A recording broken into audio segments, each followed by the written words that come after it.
దేవునికి స్తోత్రం. ప్రియమైన బిడ్డలారా, ఈరోజు మనము ప్రార్థనకు జవాబు ఎందుకు రాలేదు అనియు రోదే అన్న చిన్న దాని యొక్క విశ్వాసం గురించి మనము తెలుసుకుందాము. అపొస్తలుల కార్యం 12వ అధ్యాయంలో 5వ వచనంలో సంఘము అతని కొరకు అత్యాసక్తితో ప్రార్థిస్తున్నారు. ఎవరి కొరకు? పేతురు చెరసాల్లో ఉంచబడ్డాడు కాబట్టి ఆయన కొరకు ప్రార్థిస్తున్నారు. ఏ దేవునికి ప్రార్థిస్తున్నారు? సృష్టికర్తను, దావీదు యొక్క దేవుని, యేసుక్రీస్తుని ఇచ్చిన దేవునికి ప్రార్థిస్తున్నారు.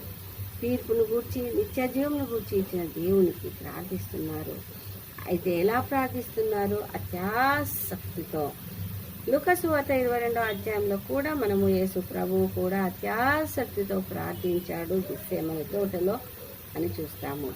అత్యాసక్తితో కలిసి ప్రార్థించాలి, ఆయన చిత్తంలో ప్రార్థించాలి. ఎందుకంటే దేవుని ప్రజలు ప్రార్థనకు లెక్క చెప్పాల్సి ఉంటుంది కాబట్టి. అయితే ఇదే అపొస్తలుల కార్యం 12వ అధ్యాయము 5వ వచనంలో పేతురు చెరసాల్లో ఉంచబడ్డాడు చంపడానికని.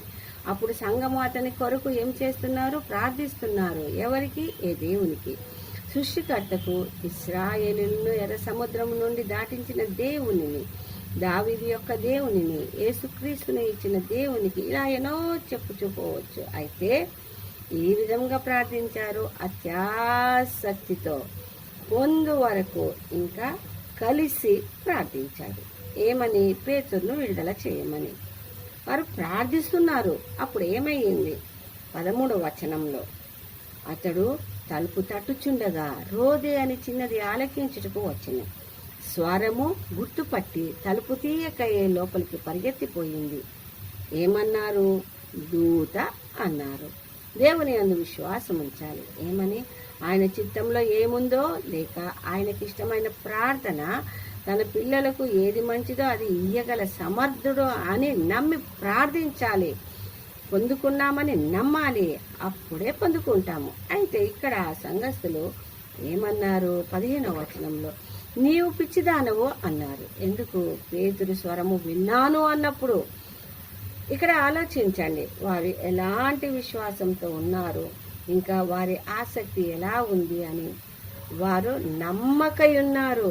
17వ వచనంలో విభ్రాంతి నొందారు అంటే ఆశ్చర్యపడ్డారు, అంటే ప్రార్థిస్తున్నారు కానీ నమ్మకము లేని ప్రార్థనలు చేస్తున్నారు. ఇలాంటి ప్రార్థనలకు జవాబు ఆలస్యం అవుతుంది. కాబట్టి ఆయన యందు విశ్వాసం ఉంచి అత్యాసక్తితో ఆయన చిత్తమును ఎరిగి అత్యాసక్తితో అంటే పొందుకునే వరకు ప్రార్థించాలి, పొందుకోవాలి. ఇక్కడ రోదే అనే చిన్నది అందరితో కలిసి ప్రార్థించుటకు వచ్చెను. ఎప్పుడైతే తలవాకిట తలుపు తట్టుచుండగా తలుపు వద్దకు వచ్చెను పరిగెత్తుకొని. కానీ స్వరమును గుర్తుపట్టినది, సంతోషంతో అందరికీ చెప్పినది. పిచ్చిదానం అన్నప్పటికీ తాను చెప్పినదే నిజమని నమ్మినది. ఆ మాటకి కట్టుబడ్డది, దృఢంగా నిలబడ్డది. అయితే దేవుడు మన ప్రార్థనను కూడా ఈ విధంగా ఉండాలని కోరుకుంటున్నాడు. ప్రార్థించుటకై ఆసక్తి కలిగి ఆయన మాటలను ఆలకించిన వారమై, చిత్తమును ఎరిగిన వారమై, ఆయన స్వరమును ఎరిగిన వారమై, గుర్తుపట్టి సంతోషంతో అంగీకరించి ఇంటిలో చేర్చుకోవాలి. అంతేకాదు, ఎవరు ఎంత గేలి చేసినను నిజమైన విశ్వాసమును, నిరీక్షణను కలిగి, అంటే ప్రార్థించు వాటిని తప్పక పొందుతాము అన్న దృఢమైన నమ్మకముతో ప్రార్థించాలి. అప్పుడే వాటిని పొందుకుంటాము. కాబట్టి ఇలా ప్రార్థించి ప్రార్థనకు జవాబు రాలేదు అని అనకుండా జవాబును పొందుకుందాము. అదేవిధంగా రోదే అన్న చిన్నదాని విశ్వాసమును కలిగి జీవిద్దాము. ఆ విధంగా జీవించుటకు దేవుడు తన పరిశుద్ధాత్మ తోడు సహాన్ని మనకు అనుగ్రహించి మనల్ని కూడా రోదే లాంటి విశ్వాసమును మనము కలిగి ప్రార్థించుటకు దేవుడు మనకు సహాయము చేయును గాక. ఈ కొద్ది వాక్యమును దేవుడు దీవించును గాక.